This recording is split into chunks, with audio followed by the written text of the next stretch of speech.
Okay ji, so welcome back to the channel. I hope so you people will be in very good health. So today we are going to discuss elements of the play The Progress by John Irving. Okay ji, so welcome back to the channel. I hope so you people will be in very good health. So today we are going to discuss elements of the play The Progress by John Irving.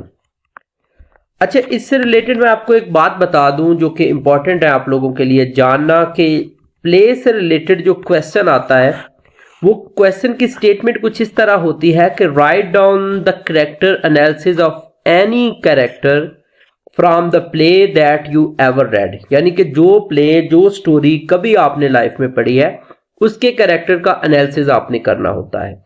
In the same way plot से related question आएगा, setting से related आएगा, theme से related आएगा। ठीक है, तो इसलिए मैं चाहता हूं कि ये प्रोग्रेस जो है बड़ा जेन्युइन प्ले था, बहुत अच्छा प्ले था बनिस्बत 14 प्ले जो आपके सिलेबस में डाला गया है इस बार, उसकी निस्बत ये बहुत बेहतरीन है। तो इसलिए मैं आप लोगों के साथ इसका कैरेक्टर एनालिसिस और सारी चीजें जो रिलेटेड है वो डिस्कस कर रहा हूं। For that you can get good marks in your exams. तो पहले हम डिस्कस करेंगे कैरेक्टर एनालिसिस। तो एलिमेंट्स ऑफ द स्टोरी में सबसे पहले कैरेक्टर एनालिसिस है। इसमें दो मेन कैरेक्टर थे, प्रोफेसर हेनरी कॉरी और उसके बाद इसकी सिस्टर मेल्डन।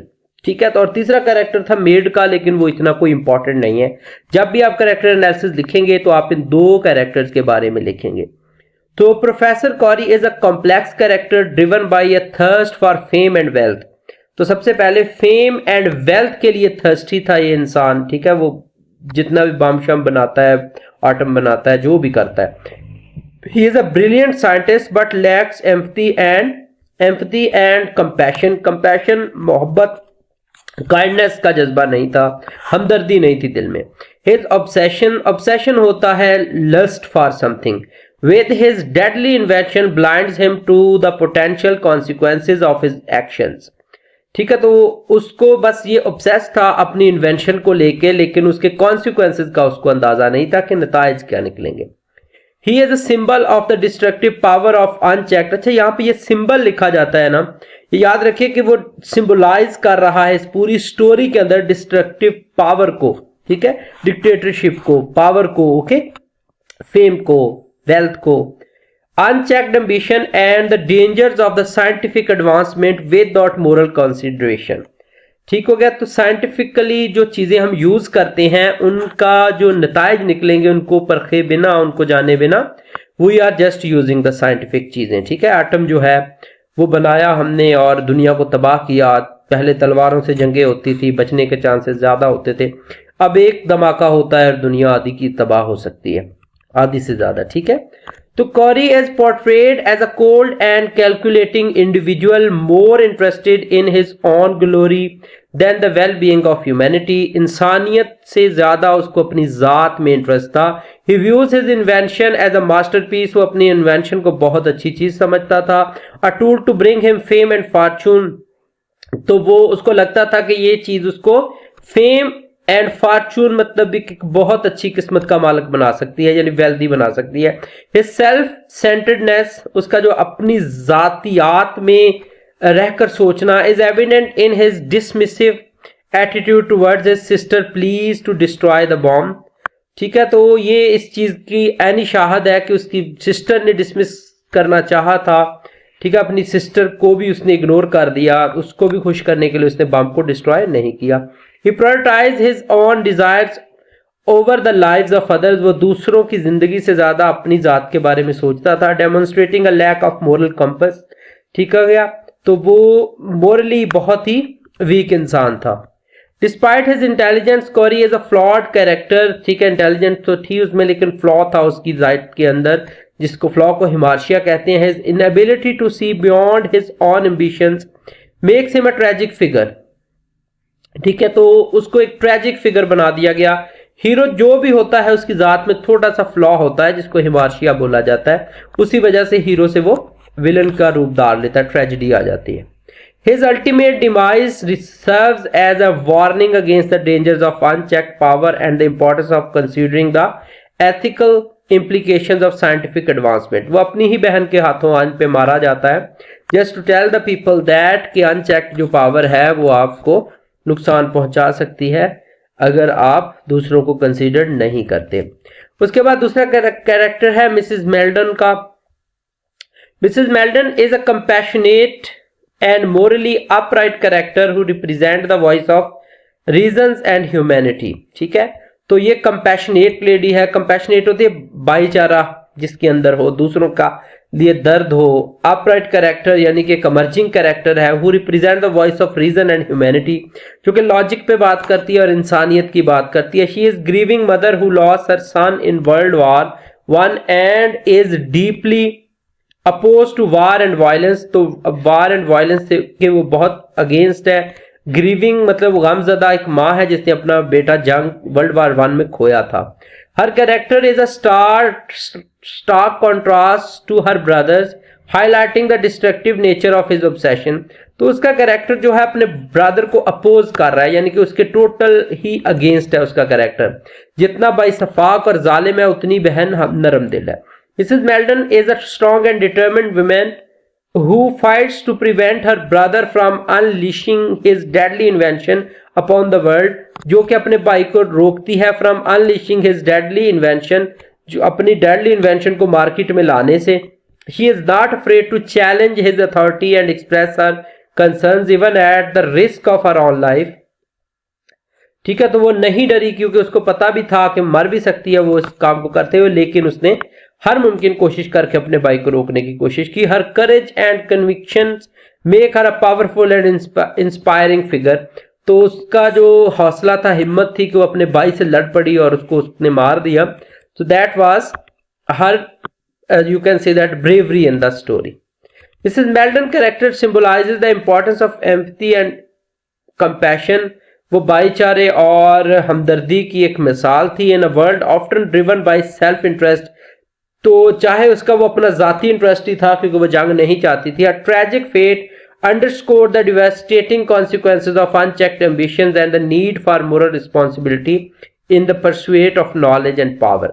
तो उसने ये बात बताई है यहाँ पर कि नॉलेज और पावर के साथ साथ आपको रिस्पॉन्सिबिलिटी, सेंस ऑफ रिस्पॉन्सिबिलिटी भी आप में होनी चाहिए। तो ये दो कैरेक्टर का एनालिसिस था। अब हम जाते हैं प्लॉट की जानिब। Plot summary of the progress. Plot के अंदर सबसे पहले एक्सपोजिशन को हम देखते होते हैं। इसी तरीके से आपने एग्जाम में इसको लिखना होता है। ठीक है, the play introduces us to professor Henry Corey. अच्छा, ये हेडिंग जो है ये ना दी जाए तो ज्यादा बेहतर होता है क्योंकि आपने कॉम्प्रिहेंसिव ऐसे की तरह इसको लिखना होता है। The play introduces us professor Henry Corey, a brilliant but morally ambiguous scientist. ठीक है, मोरली वो बड़ा ही अजीबो गरीब का जो साइंस, एम्बिग्यूटी होता है, you can confusion. He has invented a powerful destructive bomb, believing it to be the pinnacle of human achievement। Pinnacle of human achievement। His sister, pinnacle का मतलब आप कह सकते हैं कि peak of something। His sister Mr. Meldon is deeply troubled by her brother's obsession with his dangerous weapon। She pleads with him to destroy it। उसने बड़ी मिन्नत समाजत की उसको डिस्ट्रॉय करे, fearing its potential to cause widespread devastation. तो वो डर गई थी कि ये बहुत तबाही करेगा, लेकिन उसका भाई नहीं माना। तो इस तरह स्टोरी एक्सपोज होती है। स्टार्ट इसका इस तरह हमारे सामने आता है। Rising action. The tension rises as Corey becomes increasingly obsessed with his invention. तो फिर टेंशन इंक्रीज होने लगती है स्टोरी के अंदर जब कोरी जो है वो अपनी इन्वेंशन को लेके बड़ा ही ऑब्सेस्ड हो जाता है, दीवाना हो जाता है। He dismisses his sister's concerns and refuse to abandon his project. तो अपनी बहन के जो कंसर्न्स थे उनको डिसमिस कर देता है, रिजेक्ट कर देता है। And refuses to abandon his project, और अपने प्रोजेक्ट को रोकने की के लिए भी राजी नहीं होता। द प्ले डेल्व्स, अच्छा ये ए नहीं आएगा, delves into the moral dilemma faced by Corey. तो फिर वो प्ले जो है वो उस डायलेमा में उस चीज तक पहुंच जाता है। डायलेमा होता है sad thing something, okay, faced by Corey, exploring the conflict between scientific advancement and human responsibility. उसके बाद आपके पास आ जाता है climax. The climax occurs when Corey driven by his ambition decide to donate detonate the bomb. He believes that his act will bring him eternal fame and power. However, his plans are thwarted. You can say that rejected, or you can say that prevent, रोक देना किसी को, by an unexpected turn of events. तो climax इस story का जब होता है जब वो अपने एम्बिशन से टू डेटोनेट का मतलब होता है धमाका करना, बॉम्ब से धमाका करना चाहता है. ही believe that this act will bring him eternal fame and power. उसको लगता है कि फेम पावर मिलेगा, लेकिन उसको फिर रोक दिया जाता है उसकी बहन की तरफ से. Following action the consequences of Corey's action unfold. The bomb detonates, ठीक हो गया, बॉम्ब फटता है, but instead of causing wide spread destruction it leads to a tragic accident that claims the life of the Corey himself.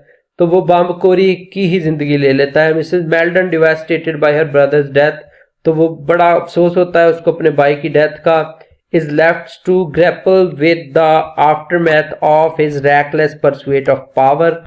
Grapple का यहाँ पे meaning होता है पकड़ में आना, विद द आफ्टरमैथ उसके बाद होने वाले कॉन्सिक्वेंसेस का. हिज रैकलेस होता है लापरवाही, परसुएट मिशन ऑफ पावर. तो पावर के मिशन पे जो वो काम करता है उसकी पकड़ में वो खुद ही आ जाता है.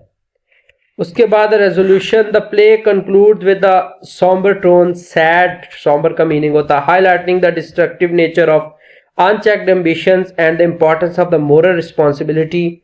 Mrs. Meldon now alone is left to contemplate होता है think the tragic consequences of her brother's actions. तो वो अब उसी के बारे में सोचती रहती है कि उसके भाई ने क्या कर दिखाया.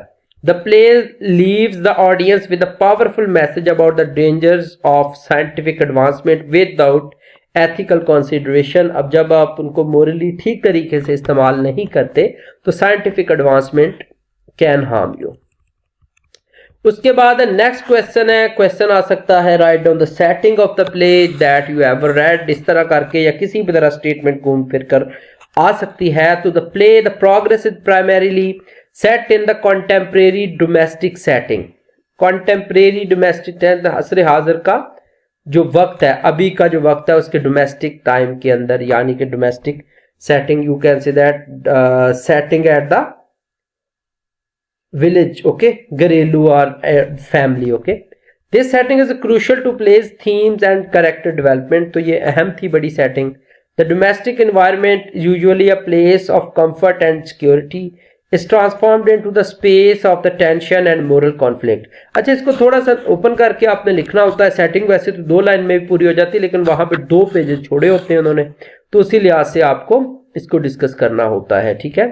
The specific setting of the play is not explicitly defined, but it is implied to be a Western country in the early 20th century. ठीक है, तो ये सेटिंग वेस्टर्न कंट्री को भी 20th सेंचुरी की वेस्टर्न कंट्री को भी denote करती है. This period was marked by significant scientific advancement. तो उस पीरियड में साइंटिफिक एडवांसमेंट 20th सेंचुरी का स्टार्ट जो था. And the play reflect the anxieties and hopes associate with such progress. ठीक है, तो इस तरह की तरक्की के साथ जो नाउमीदियां और उम्मीदें जुड़ी होती हैं और बेचैनियां जुड़ी होती हैं उनको डिस्कस करता है. The domestic setting also serves as a microcosm. Microcosms वैसे तो बोलते हैं ये उसको मेडिकल टर्म है, जिसका बायो की टर्म है, कम्युनिटी को बोलते हैं, of the largest societal issues at play. ठीक है, तो एक सोसाइटी की कम्युनिटी का एक बड़ा इशू डिस्कस करती है domestic setting. The conflict with Corey and Mrs Meldon mirrors the largest societal debate about the ethical implications of scientific progress. तो एथिकल इम्प्लीकेशन उसकी होनी चाहिए. ये कॉन्फ्लिक्ट दोनों के दरमियान क्रिएट होता है. The domestic setting allows the playwright to explore these themes in a personal and intimate way, ताकि इसका थीम जो है पर्सनल लेवल पर जाकर डिस्कस किया जा सके कि भाई बहन से भी जुदा हो सकता है साइंटिफिक एडवांसमेंट के पीछे. By grounding the story in a familiar domestic setting the play create a sense of relatability and immediacy. अच्छा, रिलेटेबिलिटी यहाँ पर वर्ड जो है इसका मतलब होता है मुताल्लिक के मुताबिक, ओके, जिसके बारे में बात हो रही हो. इमीडिएसी का मतलब फौरी होता है. The audience can easily identify with the characters and their struggles, making the play's themes more impactful. तो प्ले का थीम जो है डोमेस्टिक सेटिंग की वजह से और भी पावरफुल हो गया। अगर दो अजनबियों के दरमियान ये दिखाया होता तो ज्यादा अच्छा ना होता, बहन भाई का कॉन्फ्लिक्ट दिखा दिया, तो दैट वाज सम। ओके, तो नेक्स्ट हम डिस्कस करेंगे इसका theme. The play the progress delves into the profound theme of the moral implications. ठीक है, समाजी जो हमारी कुछ जिम्मेदारियां होती हैं उसके बारे में बात करता है। Of scientific advancement, specially scientific advancement की जब आपको ये एक चीज मिली है तो इसको कैसे इस्तेमाल करना है। It explore the tension between the pursuit of the knowledge and the responsibility. Pursuit दो चीजों के ऊपर बात करता है, दो पर्सपेक्टिव में। एक तो नॉलेज पे बात करता है, दूसरा रिस्पॉन्सिबिलिटी कि नॉलेज जब मिलती है तो वो एक रिस्पॉन्सिबिलिटी बन के मिलती है। The use that knowledge for the betterment of humanity, के नॉलेज को आप बेटरमेंट के लिए इस्तेमाल करते हैं, इंसानियत की भलाई के लिए। उसके बाद central to the play is the character of the professor Corey, a brilliant scientist who becomes obsessed with his latest invention. अच्छा, थीम तो ऊपर वाले पैराग्राफ में कवर हो गया, लेकिन वहां पे 2 पेजेस दिए होते हैं, तो you need to explain it according to the you can say that characters of the story, कि कौन कौन से कैरेक्टर, उन पे कैसे ये थीम इंप्लीमेंट हो रहा है। ठीक है, लेटेस्ट इन्वेंशन, उसकी प्रोफेसर कोरी का जो कैरेक्टर है वो लेटेस्ट इन्वेंशन की बात करता है। पावरफुल एंड डिस्ट्रक्टिव बॉम्ब, वो एक बॉम्ब क्रिएट कर रहा होता है। Corey's pursuit of scientific glory blinds him to the potential consequences of his creation. तो कॉरी भूल जाता है कि उसकी इस इन्वेंशन का क्या नतीजा निकलेगा। He prioritized personal ambitions over the well-being of humanity, ultimately leading to the tragedy. तो वो इंसान की भलाई के बारे में नहीं सोचता, बल्कि इंसान को तबाह करने के बारे में सोचता है। एम्बिशन के अपने के बारे में सोचता है कि बॉम्ब बनाना उसका मकसद है, इंसानियत चाहे बर्बाद होती रहे। The play highlights the dangers of unchecked ambitions and the importance of the ethical consideration in scientific research. तो प्ले इस चीज को भी डिस्कस करता है कि एक एम्बिशन जो है वो अनचेक नहीं होना चाहिए, आपका अपने एम्बिशन पे कंट्रोल होना चाहिए। कंट्रोल इन द सेंस कि आपको पता होना चाहिए कि आपका एम्बिशन जो है उसके कॉन्सिक्वेंसेस क्या हो सकते हैं। It warns against the pursuit of the knowledge without a moral compass. ठीक हो गया, तो किसी भी समाजी जो चीज है उसको इग्नोर करके आप अपना जो नॉलेज है उसको परस्यू नहीं कर सकते लाइफ में। By focusing on the individual choices of its characters, तो इंडिविजुअल की चॉइस के ऊपर भी बात करता है। The play underscore the responsibility of scientist to use their knowledge wisely. तो एक साइंसदान को अपना पर्सपेक्टिव जो है, अपना जो नॉलेज है, अपनी जो चीज है उसके पास जो अल्लाह ताला ने उसको दी है, उसको रिस्पॉन्सिबिलिटी के साथ इस्तेमाल करना है, ये भी प्ले डिस्कस करता है। उसके more over the play touches upon the theme of the human cost of war and violence. इंसान ने जो जंग की कीमत अदा की है उसको भी डिस्कस करता है। Mrs Meldon, Corey's sister, is the poignant reminder of the devastating impact of the conflict. तो वो एक मेन रिमाइंडर के तौर पर यहाँ पे काम कर रही है कि उसको जब भी उस कैरेक्टर को रिप्रेजेंट किया जाता है स्क्रीन पे तो वो याद दिलाता है कि उसने अपना बच्चा और अपना हस्बैंड इस जंग में खोया था। Her personal loss and her unwavering opposition to the war serve as the counter point to the Corey's destructive ambitions. तो उसका जो बेदरेग वो उसको अपोज कर रही है अपने ही सगे भाई को कि वो जब दोबारा से बम नहीं बनाएगा, दोबारा से डिस्ट्रक्शन नहीं होने देगी वो। ठीक है, तो ये एक काउंटर पॉइंट है जो कि स्टोरी के अंदर एक कॉन्फ्लिक्ट क्रिएट कर रहा है। तो ये एक थीम भी डिस्कस हो रहा है यहाँ पे साथ साथ।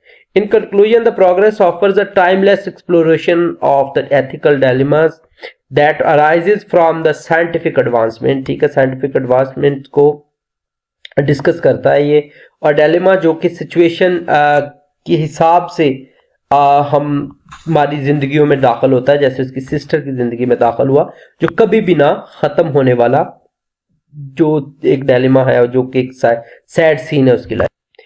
It serves as a cautionary tale. Cautionary यहाँ पे होता है टेक केयर, यानी एहतियाती तदबीर जिसको आप बोल सकते हैं। टेल एक स्टोरी को बोलते हैं। Reminding us that the pursuit of knowledge must always be tempered by a sense of moral responsibility, कि आपकी नॉलेज से पहले मोरल रिस्पॉन्सिबिलिटी होनी चाहिए आपके लिए। उसके बाद है कॉन्फ्लिक्ट से रिलेटेड क्वेश्चन आता है। Discuss the conflict of the any story that you have read.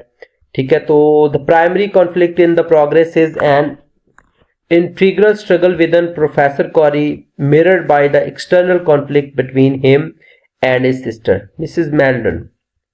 Corey's internal conflict stems from his unwavering belief in the power of his scientific invention, a deadly bomb. He is consumed by a desire for recognition and a thirst for power. उसको power चाहिए, fame चाहिए, नाम चाहिए.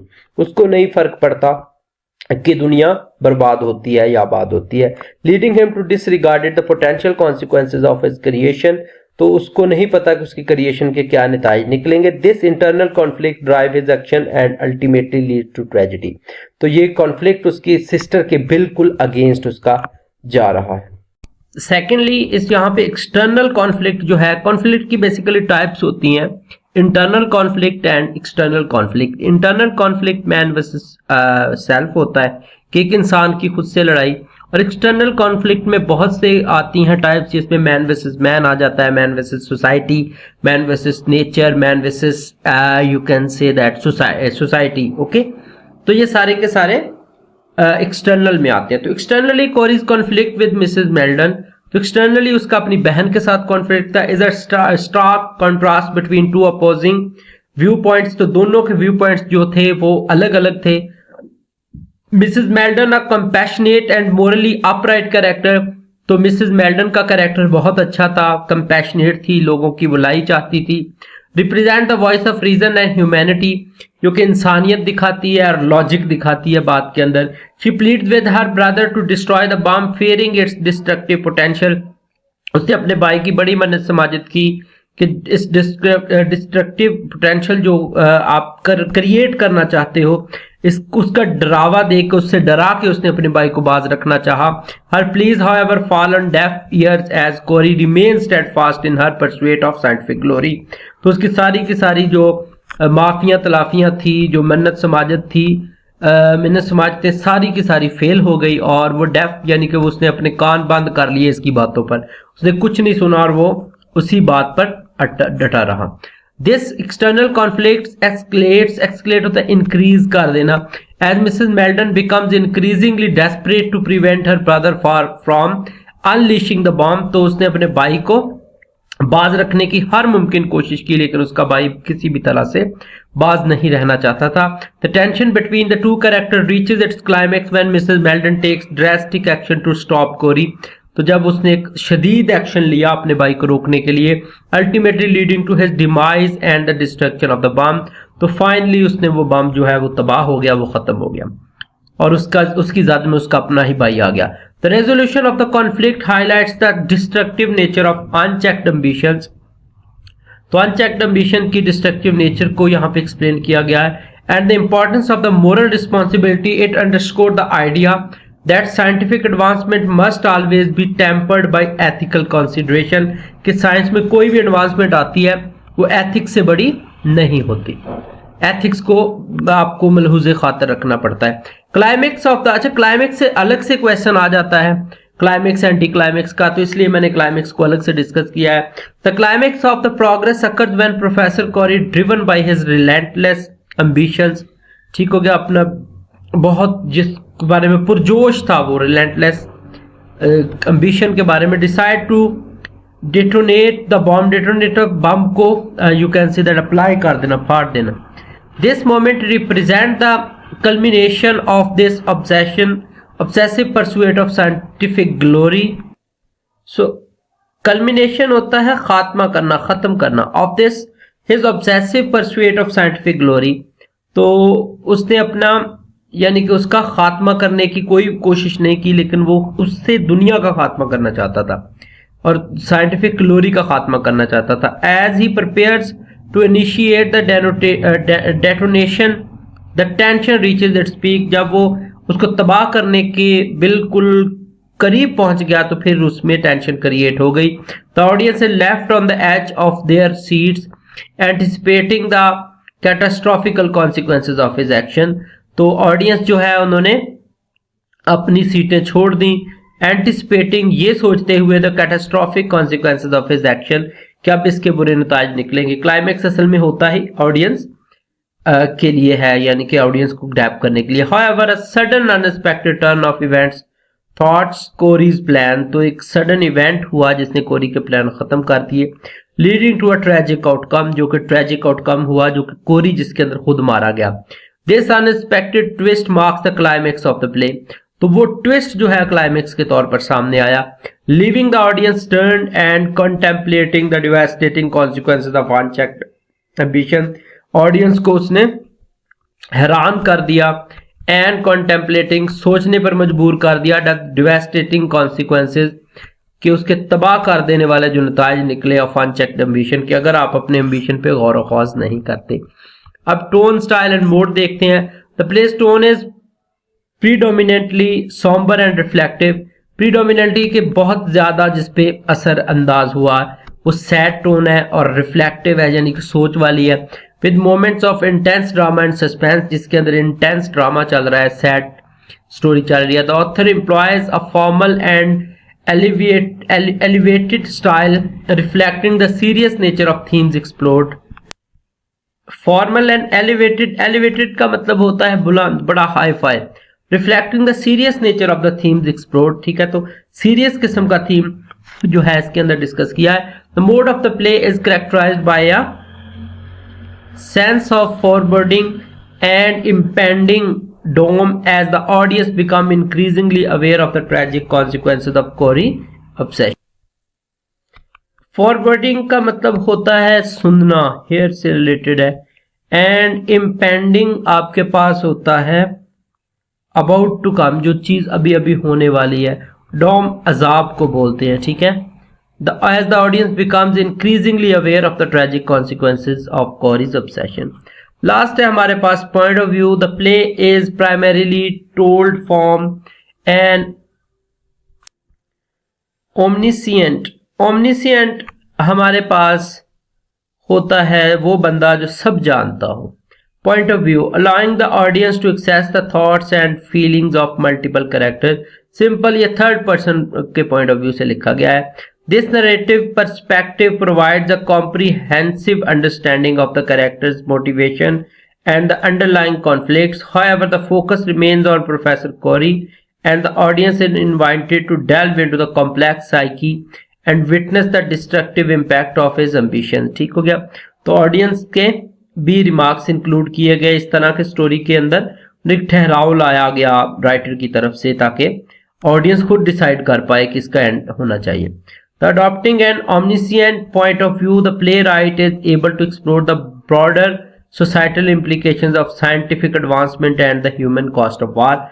तो ये third person जो है audience में से समझ लें आप कंसीडर किया, इनके तीसरा आदमी है जो उसकी स्टोरी नहीं है लेकिन कोई और बता रहा है। तो अपना रखिएगा बहुत सा ख्याल। अगर आपने चैनल को सब्सक्राइब नहीं किया तो काइंडली सब्सक्राइब द चैनल। तो मिलते हैं इंशाल्लाह अगली वीडियो में।